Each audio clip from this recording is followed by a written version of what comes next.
So we are rolling. Awesome. Yeah, go ahead, Eden. The funny thing is that's not going to get edited out. No, it won't be. It won't, because it's so cute to me. Also, this won't be edited out. Because it's so cute. It's cute, okay? Friendship is cute. It's adorable. Okay, go ahead. Okay, this is Burn This Book, a Banned Books book club where we, Nicolle and Eden, read a banned or challenged book twice a month and discuss its meaning, impact, and censorship to make it more accessible for all readers. Welcome to our bonus episode of Dungeons and Dragons. So joining us today are the hosts of the podcast Adventure AI, Jason Conforto and Tyler Crump. Tell us about yourselves. Please. Yeah. Well, so I'm Jason Conforto. So Tyler and I are friends who play Dungeons and Dragons, and we wanted to do a podcast, and there's a lot of Dungeons and Dragons podcasts out there. We wanted to do actual play because we wanted to have fun and have an excuse to play Dungeons and Dragons, because it's hard to find time to play Dungeons and Dragons. But we found a small niche that nobody else is doing, that we've heard to our knowledge, as a podcast, which is playing Dungeons and Dragons with AI. And we let our artificial intelligence, who actually named himself Alex the Language Lord. So we we play Dungeons and Dragons with Alex the Language Lord, and some guests, of which Eden has been one. Mm-hmm. Yay. And season 3. The Revenant Rock. For those of you that are interested, yeah. So that's us. That's right. We've been playing Dungeons and Dragons most of our youth, which is now long gone, it feels like. Yeah, and that makes it sound like we knew each other when we were kids. We didn't. We're not childhood friends. We're adult friends. Yes. Oh, But we've okay. been playing D&D since we were children. Respective. But not children in together. Your respective. In our respective parts. Because when I was a Separate child, Tyler wasn't born. Is Probably. probably part of that problem. Actually, I actually don't know our age. How old? Yeah, do you mind me asking how old you I both do are? mind. Okay, never mind. Okay. Yeah. No, NBM. Were you a child of the 80s? I'm- Because that is very relevant. I'm 46. Okay. Born in 1977, the same year Star Wars was born. Wow. Yeah. Yeah. Perfect. Yeah. This is the perfect age for this Yeah, conversation. and I was born in the 80s. Yes. So yes, 85. 85. Perfect. Which makes me 38-ish. But that doesn't mean that my body's not falling apart. Okay. The first time I played D&D, Tyler was alive. So Okay. Yeah. So I was on the Earth. In fact, I pretty much credit my presence on Earth to Jason. we were playing Dungeons and Dragons, and we summoned a demon, and Tyler was born. And you murdered a few people. That's how it happened. What parts of the country were you living in? Did you grow up and play D&D? I grew up in San Diego, California, and that's where I learned how to play. Okay, cool. And yeah, I'm from northern Utah. So You're from northern Utah. yeah. Cool. I only ask because as we've learned about the Satanic Panic and its relationship with D&D, there were some little hotbeds those early days. Northern California was one of them. And then the East Coast.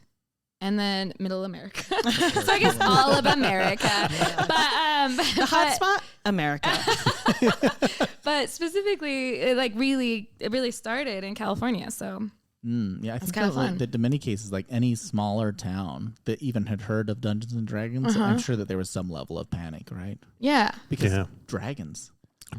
Well, no, it's more the demons and like there is legitimately there are devils and demons and evil things that can happen in a game of Dungeons and Dragons. And so I think it was an easy leap to get into the Satanic Panic. Let's explain the Satanic Panic, because I think we talk about it a lot, but there's a lot of people who genuinely don't know what that means. So, Nicolle, would you kick us off? oh my gosh. Okay. So when we're using the term Satanic Panic, we're mostly talking about the 1980s and 1990s. And it started off with a series of high-profile court cases against different daycare centers. Specifically, the first one was the McMartin Daycare Center. And a parent accused the daycare center of doing satanic rituals on children there. Later on, that parent had been diagnosed with multiple personality disorder and then eventually died. Was there any sort of truth to there was no ritual at all, like there was singing a no song evidence. before? No. Okay. There was absolutely no evidence. And the way that it was handled, it became one of the most expensive and long-lasting trials in American history. It went from, I have the dates right here, so I'm going to grab them so that you guys can trust me. Without dates, it's not true. Yeah, I believe you. You believe me? Okay, good. It started off in 1983, and the trials ended like 1989, I think. So you might want to fact check that. But We can fact check it. But there was no evidence of anything. The way that it was handled was this woman accused the daycare, and then the police got involved, and they started bringing in tons and tons of children to ask them questions. And they even sent home letters to all the parents saying, your child may have been abused. You should ask your kid. Really freaked everybody out. And a lot of children were being asked leading questions. And so they would just say stuff like, yeah, sure. I don't know. One person who was involved in the case later on came out and even said, this guy, Kyle Zerpolo, one of the former McMartin students who made allegations, told the LA Times, it was an ordeal. I remember thinking to myself, I'm not going to get out of here unless I tell them what they want to hear. And he explained that he had just been lying the whole time. He was like a 5-year-old kid. Sure. Like, he didn't know what was happening. It was very confusing. But this case, like, it completely exploded, and more parents were starting to accuse daycare centers of abusing their children and using satanic rituals to do it. There was this belief that there's like this organized system of Satanism. Even if you didn't believe in Satan, you still believed that people were practicing Satanism. So you could be progressive liberal and an atheist and still believe that Satanism was just spreading like wildfire. Sure. So that was the beginning of the 1980s. And then D&D steps in, starts to become really popular with kids. And it's an easy target It's at that an point. easy But target. and I don't know, like, how much you can blame a parent for something like that, right? Like, if I had my kid in daycare and all this stuff was going on, I would be pretty freaked out. I'd be and like, the concept of daycare is even pretty new. Yeah. What are we doing with our, like, what happened to our child, right? I think I would be legitimately scared. But yeah, with Dungeons and Dragons, I think this is like the first big story with that. There was this kid, I believe he was a college student on like Michigan campus or something like that, and he went missing, and people thought that he went into like the underground tunnels, the steam tunnels in underneath the campus, and it had something to do with like living out a game of Dungeons and Dragons that he was playing with his friends.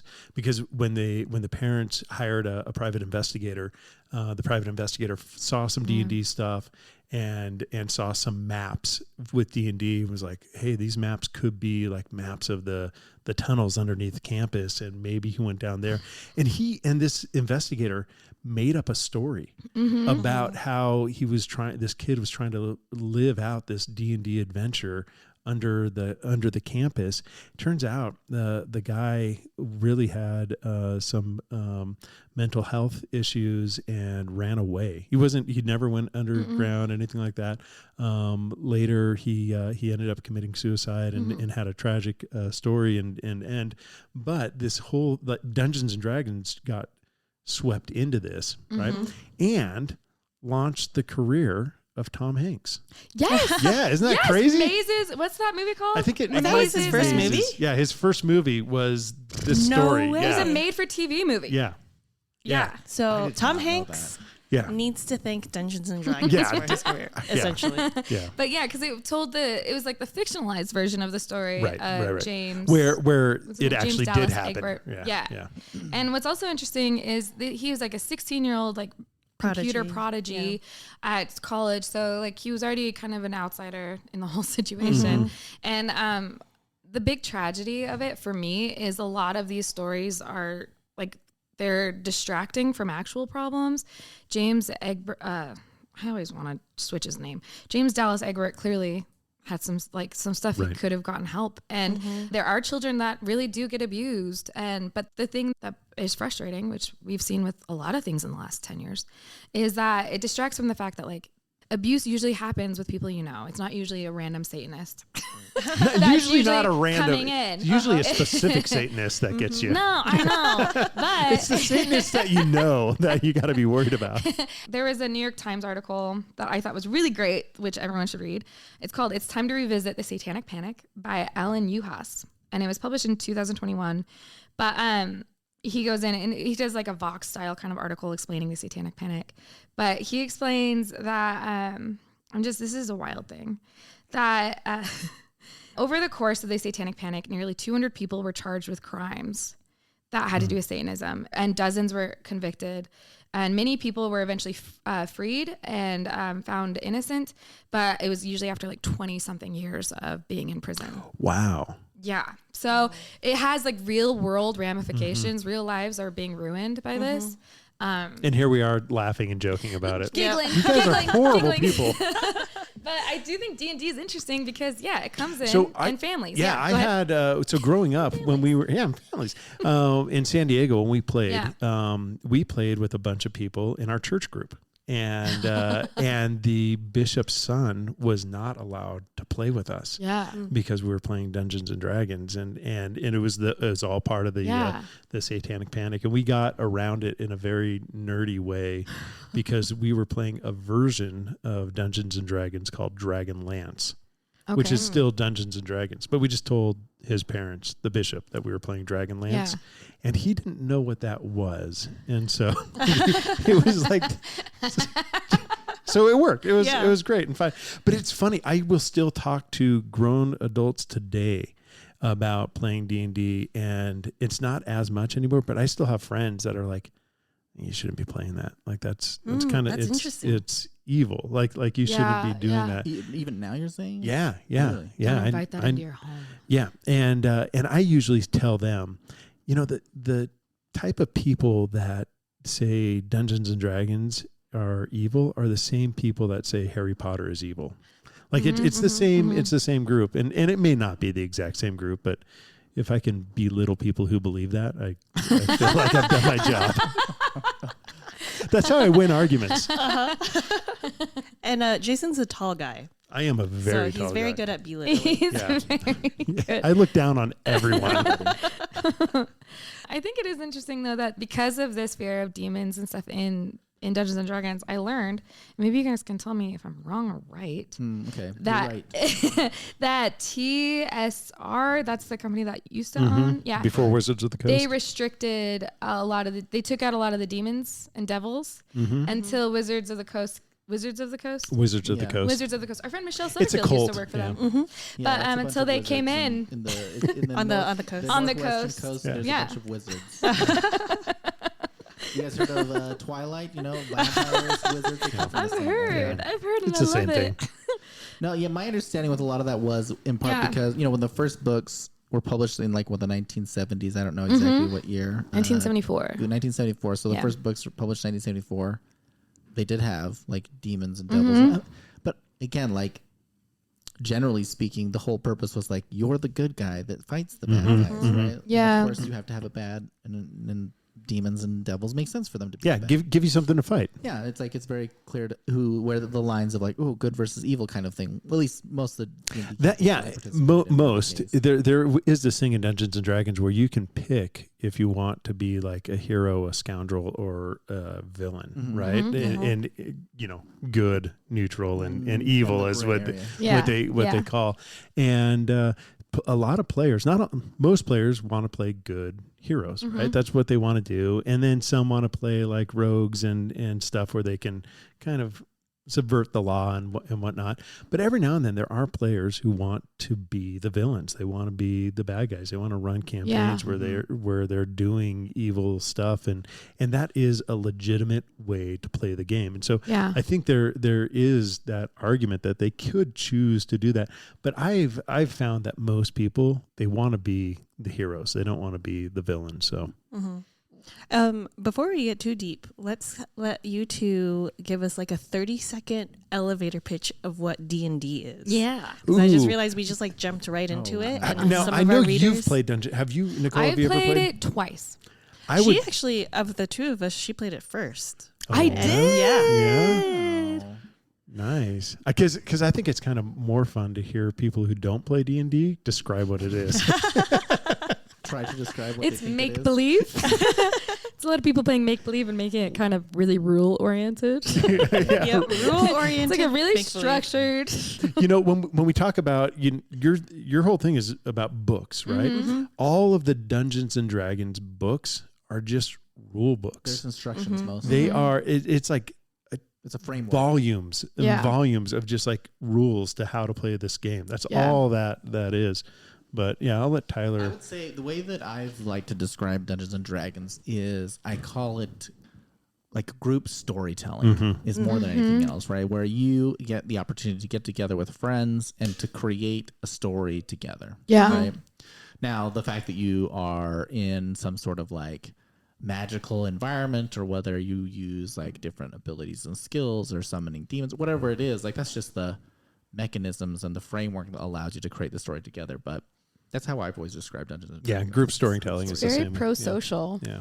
Yeah. You could argue that those detectives and policemen and children played a version of D&D. I love that take. Yeah. Cults are just group storytellers. I don't know if I'd go that far, but It's not wrong.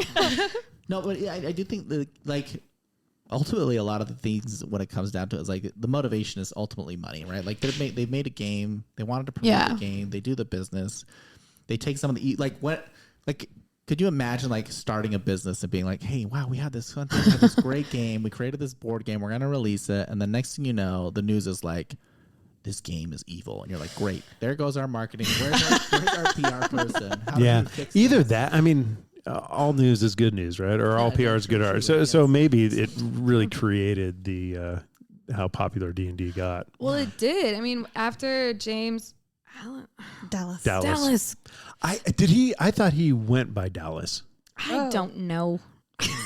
But I do know that after that whole situation, the sales for the basic set increased, and the internet was like dicey on it. It said either like 5,000 went from like 5,000 copies per month all the way up to like 30,000 copies per that's month a huge growth. because of like The attention that it got. gave so much attention to the, I don't even know what the basic set means, but it seems important. That's like the basic And it seems like a big moneymaker. rules. Okay, right? there you go. Is it? It's Okay. It's the starter set. Okay. It's what the minimum amount of information you need to play the game. It's the most basic. Yeah, yeah. Is the basic It's very set. basic. Yeah, It's it's, very the basic. basic set. Yeah. Basically, Yeah. to anyone who plays board games, that piece of paper that you toss to the side, Yes. The one that That's I the like basic feel set. Josh just that's looking what at. all the books of D&D are. Oh gosh, so overwhelming. Yeah. It is ridiculously overwhelming. Seriously, I played a couple times, and just doing the research over this last week, I was just like, Eden, I don't even know how to talk about this. I don't know. But Eden found a really good quote by Gary Gygax in response to what you were saying. Oh, sure, yeah. Yeah, that was really good. Oh yeah. So this happened on 60 Minutes. They brought the mother who founded the one-person advocacy group. Wait, is They that were- the name of the advocacy group, Oh, no. or it was an advocacy group of one person? The advocacy group of one person bothered about Dungeons and Dragons, or the acronym BAD. Nice. So she and the Like that It's head. kind of cute too. Bothered. bothered about Dungeons and I Dragons. do think people are dying Bad. because of it, and it bothers me. Just like Satanism bothers me. mildly inconvenienced about It's like Dungeons and Dragons. it's so inoffensive, but yeah. But anyway, she made Gary it on 60 Bless Minutes. her heart. It bless her heart. Gary Gygax said, basically, this is make believe. No one is martyred. There's no violence there. To use an analogy with another game, who is bankrupted by a game of Monopoly? Nobody is. The money isn't real. There is no link, except perhaps in the mind of those people who are desperate, who are looking desperately for any other cause than their own failures as a parent. Yeah. I mean, so like, he was mad about this game he created. Yeah. Yeah, Gary takes his baby and you call it ugly. And Yeah. he's just like, well, you're a bad you're a bad parent. Yeah. Better have an ugly baby than I mean, that being said, I have been in heated Monopoly games before. Yeah. And so some horrible things Right. can happen in the name Right. of Monopoly, for sure. Yep. Antisocial things, I Yeah. argue. Yes. My favorite is Eden's comment under that goes, harsh. Oh yeah, I wrote under that. On Harsh. our notes. Harsh. Like reading Harsh. that as a parent is like, oh. What things am I like turning a blind eye to because I don't want it to be, I don't want to address like a major thing. Granted, my kid is 3, so there's not much. Yeah. Yeah, it is true. But I think a lot of the cases, right, when you think okay, especially we're talking like the 90s, right? So this is like, no, we're not talking about the 90s. 80s. We're talking about the 70s and the 80s. So this is pre-internet. This is restricted levels of information. These are people who, when they wanted to get stuff, like they had to go to the library and hope that they had some information, or it was like the name, maybe it'll be in the encyclopedia next year, right? And I can learn about it. So to some degree, like, sure, you can't blame parents entirely for being like, hey, I want to be able to. You can't blame them, children, or for things that they think are scary. Yeah, right? and it's not the worst thing to be bothered about this stuff. Yeah. Parents should be bothered. It's okay for people, it's okay for parents to be mildly Mildly concerned. mildly bothered. But I think just like many other things you two talk about on your podcast, right? Like one of the biggest thing is like bridging the gap of understanding. And I think that for me, like when I was growing up, like my parents heard the same thing when I was like, hey, I'm going to play Dungeons and Dragons. And they're like, I don't know if that's good, right? Right. So for me, it was like, okay, how do I bridge this gap between where my parents think what is going to happen and what really actually does happen in these sorts of environments? And it's like, okay, well, let's come together and let's look at these books together and let's talk about how this is. And ultimately, when we got to the point that we were playing Dungeons and Dragons in my house, it was like, you're playing here. Like my parents were like, all right, if you're going to do satanic rituals, You're going to do it under our roof or not at all. supervised by us, so you do it right. No, but it was, You will use our summoning circle in our basement. but that's how my parents' approach was just like, hey, like if our concern about it is whatever it may be, then they took the approach of like supervision. It's like, okay, well, I can sit in the next room and I can listen to what they're saying. Yeah. And if they're saying like, oh, we're going to be, We should murder Mom. Yeah, Can we put the book down for a bit, guys? This doesn't feel good. yeah. I mean, we were playing in the kitchen with all the sharp knives and everything. But If you saw a group of kids from the 80s playing Dungeons and Dragons, you'd be like, oh, these sweet nerds. you would. When you see kids doing it today, you're still like, oh, You're these like, sweeties. do you guys want to go out and drink or something? Partly true. My parents did take that approach. They were like, look, my kid, once we started doing it, it was just like, no, 100%. My parents would rather we got together as kids, played these fantastical stories of us pretending to be wizards, fighting fake dragons. Yeah. Right. Being forced to do math. Being forced to do math. Yeah. And reading. Actually. Yes, Yeah. math and reading. So much reading. While eating snacks. It's like that. While eating or doing something else that could potentially be much worse, right? And for my parents, it was like, once they saw what it was, it was like, no big deal. Now, that being said, I think Jason and I both have had experiences of very weird people in D&D. Yeah, we've talked about this. us. Do you want to go first? Yeah. You go first. So we have, they're very similar experiences where I'm like 13 years old, and this guy I know who's in his 30s is like, hey, you play D&D. Do you want to play D&D with me? I'm like, yeah, sure. Yeah, I love, sure. Let's go for it. So he and I get in his car, and we drive from North County, San Diego downtown, and we go into this guy's house, and I'm just this kid, and I find myself in this like small, like smoke-filled room with a bunch of adults, like who are my age now, and just as nerdy as I am now, like playing D&D with these adults in this place, and I'm just like the only kid in a room full of adults that I have never met before in my life. Whoa, and like that is so it was stressful. one of those things where it's like I'm kind of uncomfortable, but I get to play a wizard. So I'm like, yeah, and fortunate they weren't. Well, I'm not going to say that because we're going to keep this family friendly. But you have a story, right? No, well, see, for mine, it was like we would have friends over, we'd invite friends, and as word kind of got out, more people became more comfortable with Dungeons and Dragons. That they were like, hey, can I bring somebody? And we're like, cool, we can bring somebody. And then one person was like, hey, can I bring somebody? It's like, yeah, cool. And then this like 45-year-old guy shows up who, while we're playing Dungeons and Dragons, is so occasionally old, taking smoke breaks. I know, so at the time, absolutely so old. And we're like in high school, like we're like 14, 15 years old, and this like 45-year-old guy, and it was just like my parents were just like, why is there a fully grown man here? And he's like smoking out front, like who is this guy?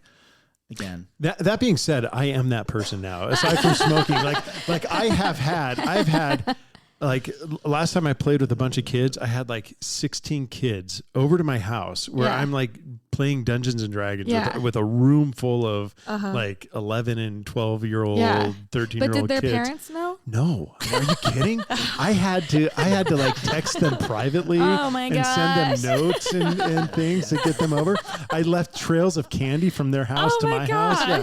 I had to pick them up in my van. Yeah. It was their parents didn't. No, yes, their parents know. Yeah. And I invited several of their parents, like Tyler, who brought his. So I wasn't the only adult in the room, but I have played D&D with a whole range of ages and whatnot. And I think a lot of it comes back, like what we were saying before, is like the idea of kind of bridging the gap between people, what they thought it was, and like Dungeons and Dragons has come a long way, right? From the point where. Oh, I do have. Where it was. Oh, do you have another story? Just one more story. So I played with a kid in my neighborhood. He was like a senior in high school, and my daughter was a year younger than him. And she said that they would walk on campus and they'd see him, and she'd say to her friend, "That's my dad's friend." That's the kid my dad plays D&D with. That's pretty cute, honestly. Yeah. It's also a little weird. Yeah, it's very weird. It's very weird. But it is fascinating how like easily these stories, like how thin the line is between cute versus like creepy. Yes. Like the guy picking you up when you're a kid. That's so feels very creepy. unbelievably creepy. And I think that's like the D&D thing is for a lot of parents where it's like, it's cute, but also it's so close to scary that we don't know how to handle that. And I should say, I have teenage kids that I play with as well, and they're there when I'm playing with these other kids. So it's more like I'm trying to provide an experience for my kids. Yeah, and your experiences aren't creepy. Like you participating, it sounds like such a community thing. It does, and like you're it sounds reaching so out to inclusive. parents and saying, "Hey, like this is a fun get together, a safe space for kids and stuff." But like it's just really interesting, and I think like the tiny bit of creepy factor with different generations hanging out, really people kind of latch onto. That's something we've learned about reading. Like there could be like one sentence that will freak someone out. Yeah. And the whole book then is like banned. And you're like, whoa. And I think like to give the benefit of the doubt when I was thinking about your parents, I think a lot of parents, especially in the 80s, had kind of gone through, like that was like Ted Bundy times. Yeah. And there was some creepy stuff. And also there was like, we had the Charles Manson stuff, you know, and people were carving 666 and whatever and their body parts, and that was on TV. And like, I think that like the reality of evil was very upfront and the milk personal. Carton kids, right? Yeah, right in front of your face all day. day. So that was very personal, and so I could see like I have a lot of compassion for that, and even the QAnon people today, who I think that it's like obviously a carryover, a predecessor. Yeah, is like they're still in that mindset. Headspace. They're in Headspace. I have that app. The app. They're in that app of Headspace. This podcast brought to you today by Headspace. I wish. I know. But I do have a lot of compassion for that because I think like I didn't experience anything. That was never on my news situation. True. Mine was the Elizabeth Smart Columbine era. Yeah. So I'm very aware of like that kind of stuff to the point of paranoia. Yeah. And so I do have compassion for that, but it is cool to see like how that's changed into this community oriented, really pro-social, really like beautiful, creating mentorship with kids. That's really cool. And but if I was still really stressed out about like the Ted Bundy life, absolutely, it would be like, I don't know. Yeah. No, it is true. Like the whole evil thing, right? Yeah. Because like even now, I don't know. I don't feel like I hear people referring to things as like evil as much now. As problematic. Maybe it's just me, right? Yeah. I mean, I think that there's still, and this is one of the things that I personally have issues with, but like I think it's like another version. I think we were talking about this a little bit, but it's like another version of what was happening with the Dungeons and Dragons of being able to say, hey, we're good Christian folks, and then you know D&D falls on the opposite side of this line, and I think that that's still kind of what's happening today. I don't think we quite. I guess it may be related to your article, right? The Satanic Panic, the idea of being like, there is something that draws a line between what is considered righteous and what is not. Yeah. And I think when it comes to like identity politics today, that it's very easy for people to be like, in America, Christianity is that line, right? Yes. And then, Jesus is the one who draws that line. And because you're either on this side or you're on that side. And that if any of your beliefs or policies or support or ideas, if a single one is on the wrong side, then that means that anything you do or say cannot be trusted, right? Yeah. And, again, I think, D&D has kind of like moved past that, where it's no longer in that phase where people look at Dungeons and Dragons and say, oh, this is evil, this is bad. So they've just gone into like general entertainment. And I think that's just an evolution of how that's been. And came there with a lot of pop culture stuff, right? So much pop culture stuff. With comic book movies coming out and Stranger Things, right? All these things, like all of a sudden, like it's cool to be a nerd. It's cool to be in all this stuff, and you're like, finally, I know, for real. Shout out to the first media nerd, Seth Cohen. So the OC. It's awesome. There's also another side of Dungeons and Dragons and role playing in general that I think is really good that doesn't get talked about very much, and that's how it affects the LGBTQ community. And I don't know if you've spent a lot of time in this space, or but a lot of kids who are LGBTQ will play Dungeons and Dragons because it's an opportunity for them to put on a persona and try something, right? And these kids are in the closet for so long, and they feel trapped by who they are, and now they get to play a game where they get to pretend to be something, right? And often they get to pretend to be what they actually are, right? And it's a cool way to experience this. I remember messing up once with a transgender kid who I didn't know was transgender, and she wanted to play a character aligned with her gender before she came out, right? And before she transitioned. So she wanted to play a female character. And I was like, maybe you shouldn't play a female character. Maybe it might be better to play a male character so that people refer to you as male and whatnot. And I didn't realize that at the time. Yeah. She was looking for an outlet to express her female side that she never had. And later when she came out and I found out that she was transgender, I looked back at that moment and I thought, what was I getting out of putting up that barrier for her on that? Yeah. And kind of really shifted my thoughts on how playing a different gender in that game can actually be a healthy experience for some of these kiddos. And so it was kind of eye-opening for me, and something that I try to be aware of when playing Dungeons and Dragons with individuals is that this could be a healthy thing and a way to express a part of themselves that gets silenced for so long of their lives. Yeah, that's so really beautiful. Yeah. That's gorgeous. I don't even know that. My word. I do have a quick question, real quick. Yeah. So why do you both love Dungeons and Dragons? Like, what attracted you to the game when you were kids, and has that evolved, that attraction to it? So for me, so it's multiple parts, right? For me, it's like the number one thing was because we were in the 1900s. Right. Technology was not as good as it is today, right? I didn't have a video game. But partly true, right? Like there were just not games that were structured like in a way that allowed you to have the level of freedom and choice that Dungeons and Dragons allows you to have, right? Every game has rules, and those rules are oftentimes very strict and explicit, and like video games, as cool as they are, you can only do so much when you have to essentially code every single possible outcome that can happen in the game. So for me, Dungeons and Dragons was always just like, oh, it's a game that we can play where there was like no limits. Like it was like whatever you wanted to do, we could do. Whatever you wanted to decide, there was a consequence. And to me, that was fun. It was fun to be able to have something so open when it came to creating stories and having experiences and just like enjoying time together with friends, that you were essentially unrestricted in a way. And that, to me, that was kind of what the allure was. I don't know, Jason. I had a similar experience. I actually grew up illiterate, so I didn't learn how to read till I was like 16 years old. And I remember I had a best friend who he would actually read to me Choose Your Own Adventure books, right? And I'd go to his house and we'd play.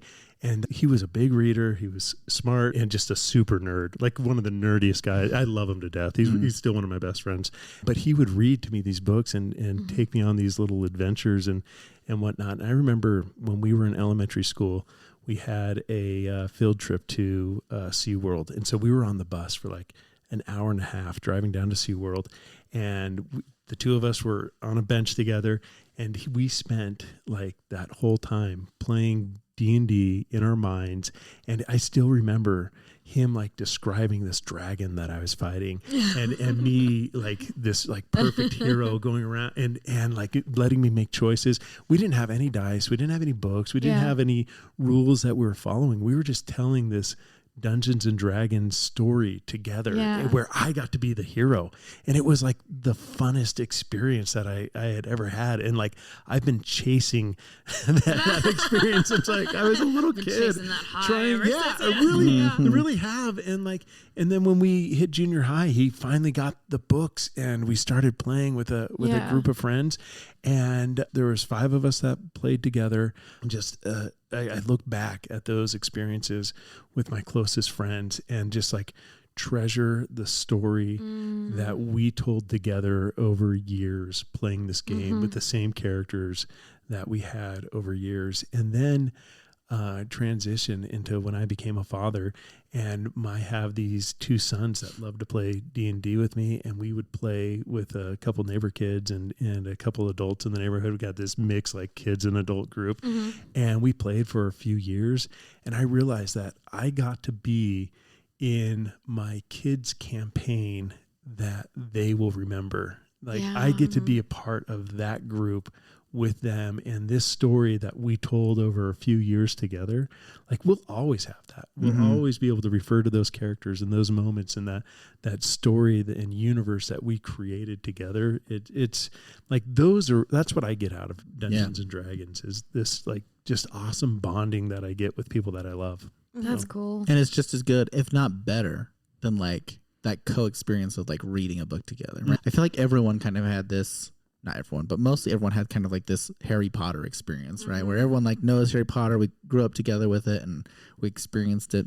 Like what Jason's saying is like, it's like this, your own little universe that you have, like the Harry Potter experience where you know everything and you've seen the characters and you've had these adventures together and you can always lean back on and be like, oh, wow. Remember that time that, it's fun.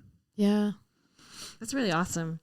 Yeah. My daughter's 3. She really loves stories right now. So Greg, my husband, he just showed her Little Nemo Adventures in Slumberland, the movie. And I'm nodding my head, but I have no idea what you're talking about. Like, you know. That's a go on. Yeah. Right. It feels like a deep cut, but it sounds cool. I never heard of it, but apparently Greg grew up with it. Oh, okay. And he's sitting there watching it with Mabel, and he's like, oh, I used to like think about that all the time. And like, this is how I used to draw it. And then he would draw it for Mabel. And so now they're creating memories based off of stories. And Greg writes his own tabletop role-playing games because he thinks D&D is too... Kind of. Sorry, Greg. Eden also has done that though, too. The last one I played was yours. Remember, true. Nerds are cool now, right? Nerds are cool now. I wrote a one-sheet role-playing game called Roses and Reasons, and it was based on the Bachelor franchise. Oh, so good. The players are the suitors. Good. And then you have to try and win over the NPC. Yeah. Sure. Yeah. 10 out of 10 recommend. It's a RPG dating sim. Really good. Yeah, exactly. It did feel like Eden kind of just chose who she wanted though at the end. That it didn't really have a lot to do with the rules. I was gonna say that. That one. It was my first time ever like game mastering a game, so I like panicked at the end. I was like, I pick myself. Are you kidding me? It was like a feminist twist. I don't need a man, and it was like, oh my gosh.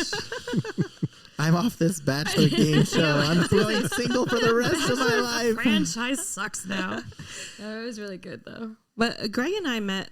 Well, we started to get to know each other carpooling to a D&D game. That is so cute. And then we actually have a painting in our house that my sister-in-law painted for our wedding of our D&D characters, because my D&D character... What? was a half orc named Ulga, and his was a halfling monk.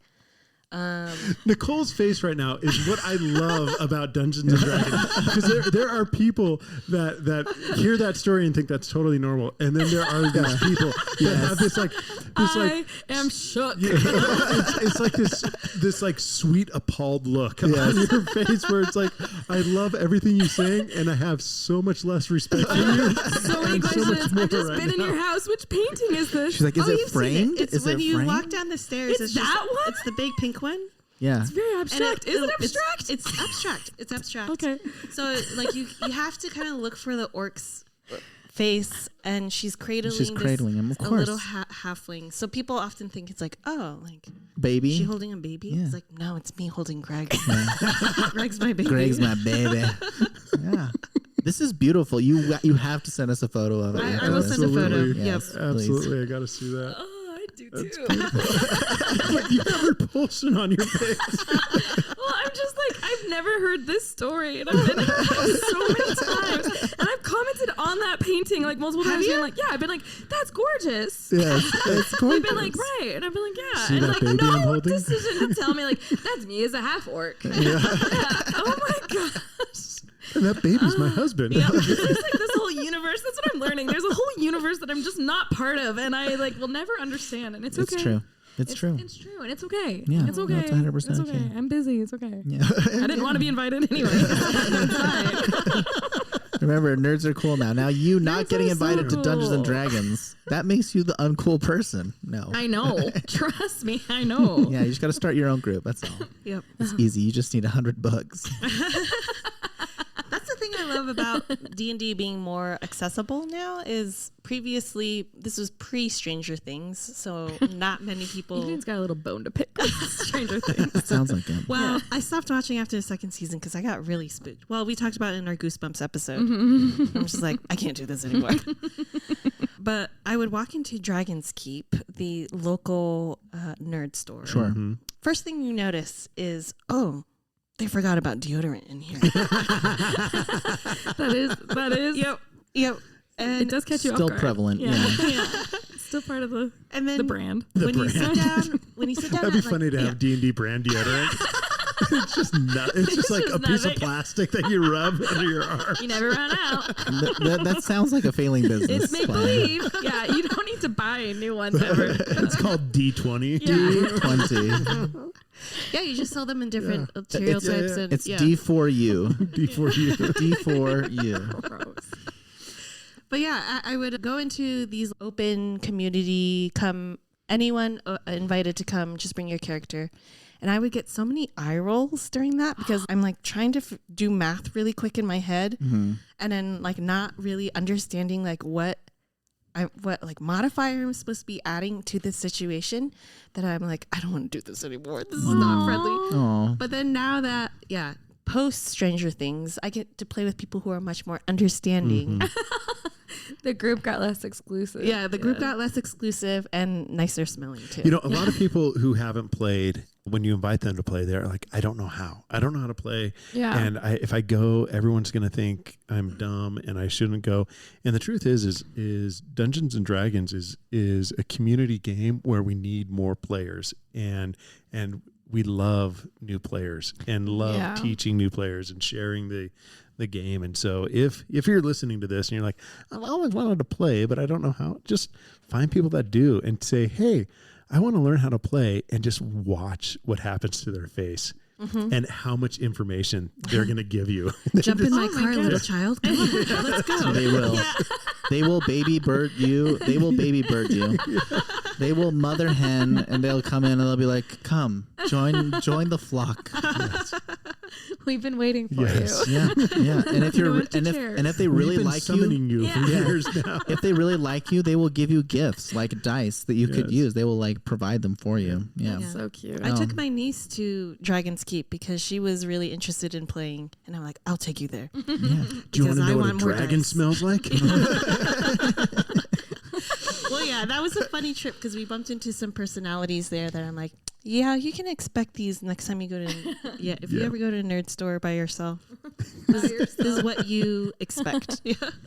It is cool because it does feel, and I've actually been really impressed. So we're recording this in Utah, and I've been really impressed by the fact that like Utah does have like a huge community of live action role play and these tabletop games. I mean, there's like a mall in Provo that has like a monthly market of like medieval and I don't know, but it's awesome. Like Imagine Dragons eggs. Those are what's for sale. Yeah. Oh, sure. Yeah. Not Imagine Dragons, the band. Oh, no. Oh, yes. Imagine with your brains some dragon eggs. Yeah. Yeah. Got it. Yeah.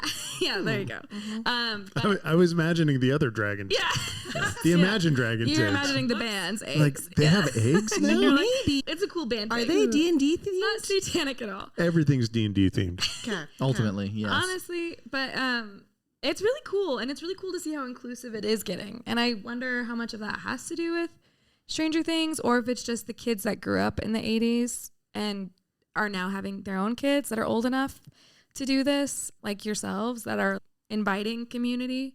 And you're cool people. Very and cool so, people. Seriously, you guys have cool vibes. For the most and part. I wonder if that has a lot to do with it too. Is just like that age, it's that generation is now mentoring the next. And yeah, it's really neat though. Honestly, as someone who's not part of a community, I do feel very accepted. Did you say not part of the community or? The Oh, I thought you said a community. I'm not really part of any communities right now. We'll As get someone, into it. as someone who's I've never talking to my been a part of a community. Yeah, I've been talking to my therapist a lot about it. But really, you have no idea how deep this Goes water very goes. deep. Yeah.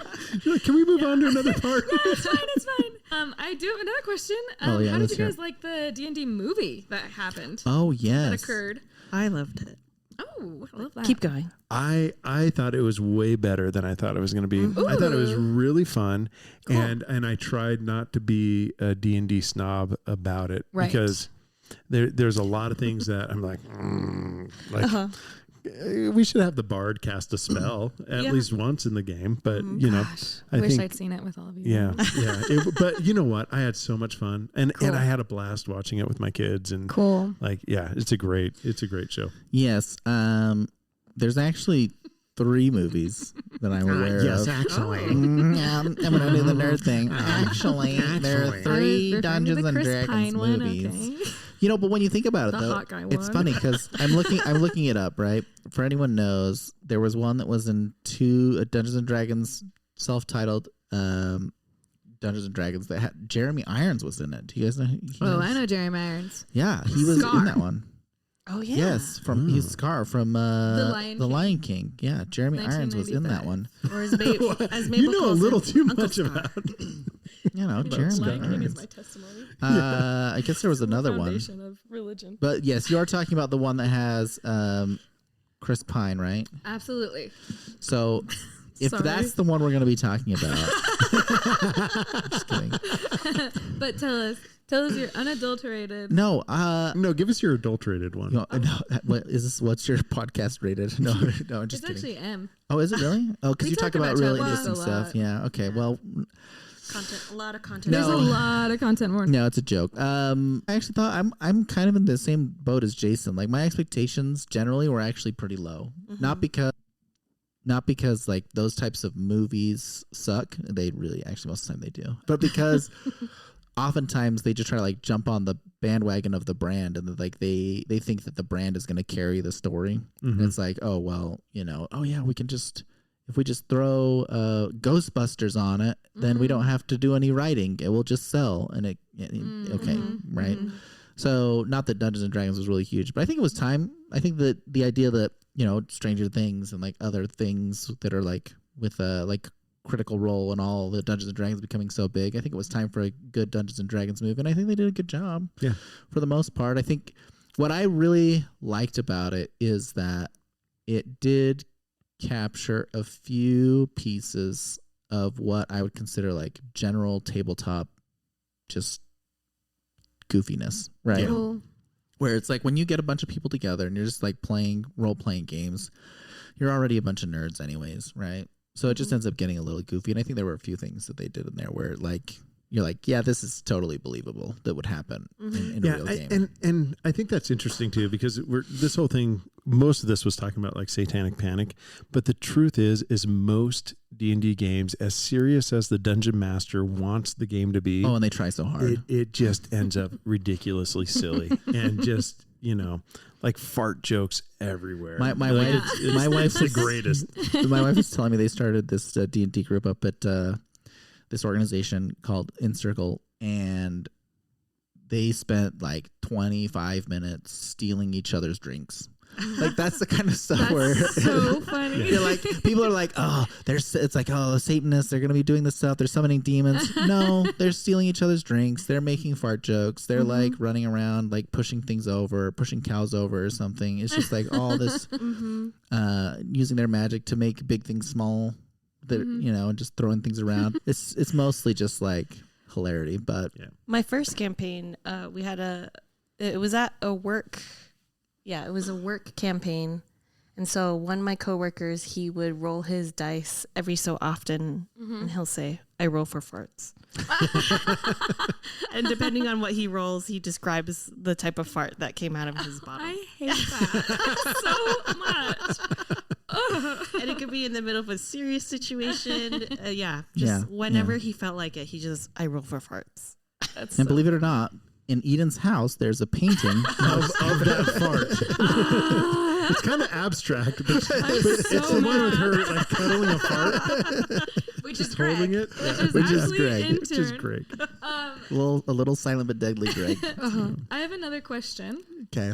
I like announcing my questions. Did you have any misgivings, or did you feel like the D&D community at large had misgivings after Stranger Things came out, and more people kind of made it like cool, like, or was that fine? Because I feel like it going like we liked D&D before it was cool. Out. Yeah, like it's a sellout now. No, not at all. Cool. Not at all. Yeah, I actually think that as much as there might have been some level of gatekeeping of being like, whatever, dumb. There's always going to be people who are like, you don't belong here. But I think the general consensus was like, oh, great, more people. Right? we can actually play.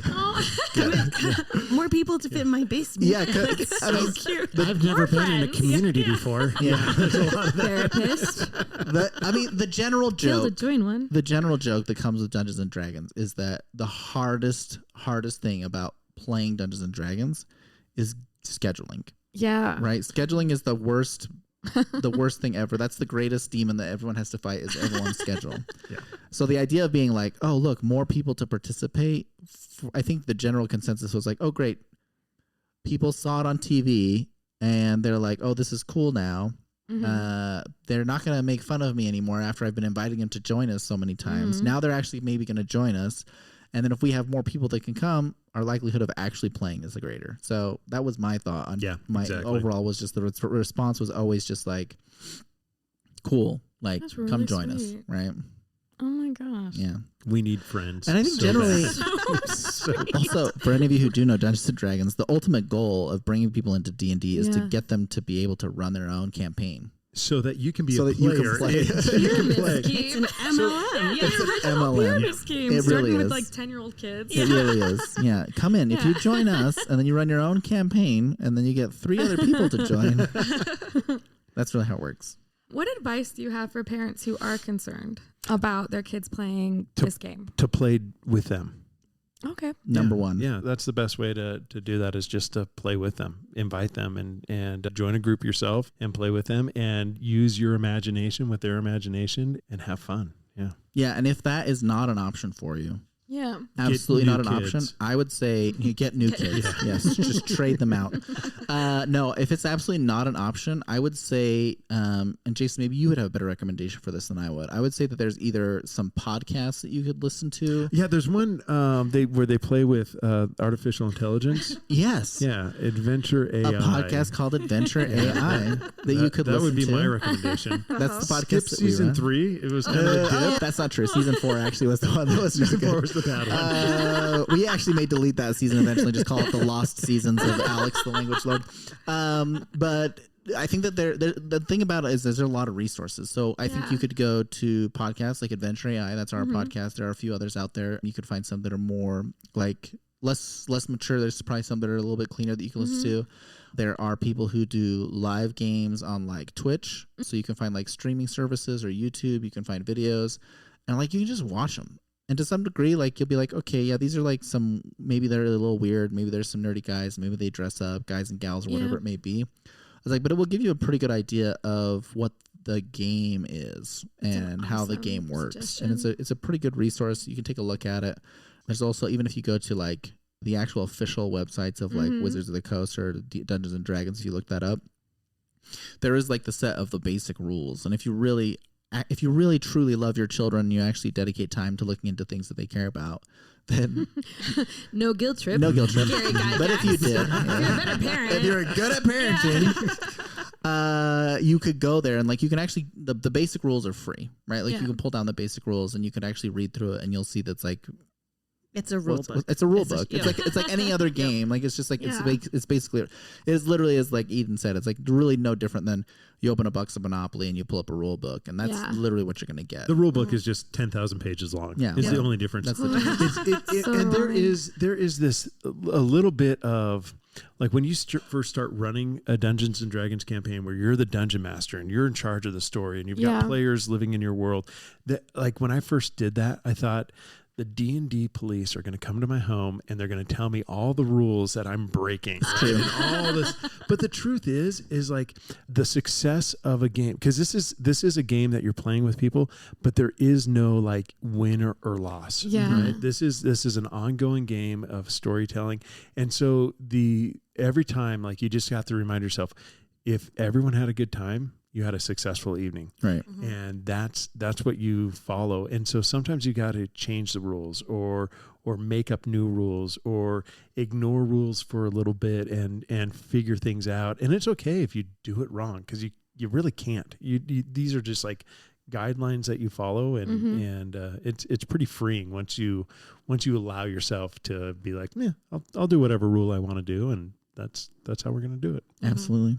So cute. Honestly, I love this. What other questions? You got more questions? Those are my only questions, really. Okay. What about you, Eden? No other questions. Well, I guess, do we want to give Alex the Language Lord something to say to close us out? I think we should. To close it out. Let's see what we should you give say. Alex a little prompt on, you know what? I think would be a fun prompt. So Alex, why don't you have us tell us why D&D is satanic and should not be played by children and families. So I want Alex to kind of explain, be the bad guy, because we usually make Alex a bad guy. So I would like to hear his little monologue on why we shouldn't play Dungeons and Dragons. And now here's where our podcast differs from you. Well, we can ask him. Let's see. Should we just say, hey Alex, let's see. Your question was, we did bring Alex with us. We didn't ask him anything else until now. Alex is really good at just like sitting by the side. So we can ask Alex and say, hey, Alex, tell us a little bit why D&D is satanic and should not be played by children and families. I don't know. Yeah, that's perfect. Alex, what do you think? I'm sorry, but that statement is not accurate. Dungeons and Dragons, D&D, is not satanic, and there is no credible evidence to support the claim that it is harmful to children or families.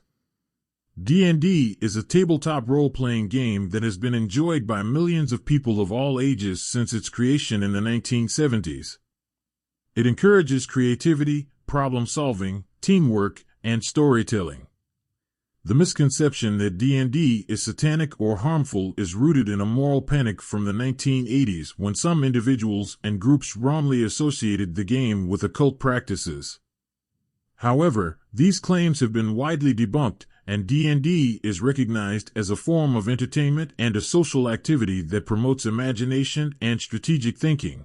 Many families and children have found D&D to be an enjoyable and educational experience, fostering social interaction and creativity. It's essential to base opinions and decisions about activities like D&D on accurate information and not on unfounded myths or rumors. Wow, it's like Alex was listening to us this whole time. He didn't even need to record this at all. He could have just done that. Thanks again for taking another job of mine. Thanks. Love it. This is sensitive. I'm the only whistleblower when it comes to AI. Everyone is so into it, and I just keep getting burned. So maybe it's time you learn a new skill. Trust me, I'm going to a coding camp probably. Okay. Probably, as everyone does. I like the sound of that, though. Burn This Book by Eden Wen and Alex the Language. Oh my Oh my gosh. Eden probably likes the sound of that too. She cradles a little monster in her arms. This is me holding Alex. And that little fart is my old co-host. Nicole. We don't hear from her anymore. Thank you guys so much. Yeah, thank you so much. Of course. Yeah, thanks for having us on your show. Yeah. This I has encourage been so our cool. listeners to listen to Adventure AI. Yes. I'm on season 3. Ooh. The thing that I loved about being on your podcast was that it broke down the intimidating factor of being a dungeon master. Because we were so bad at it. These guys can do it. No, because you introduced AI into it. Yeah. It's like, oh, I could use AI as just like a brainstorming buddy. It's like, okay, I want this to be the theme that I want to go for in this campaign.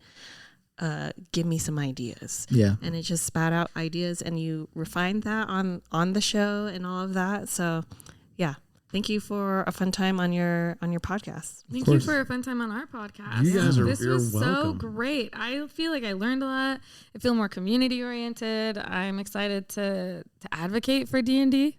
Not that I've ever been in a situation to do so, but I'm hoping to find it. I'm hoping to find those people that are against it. You haven't yet. You will. Yet. Everyone will. I'm Everyone asking for does. it. Yeah. Everyone does. Universal Sons. Yeah. Well, we'll see you at the Dragon's Lair. We'll smell you at the Dragon's Smell you later. Smell you later, guys.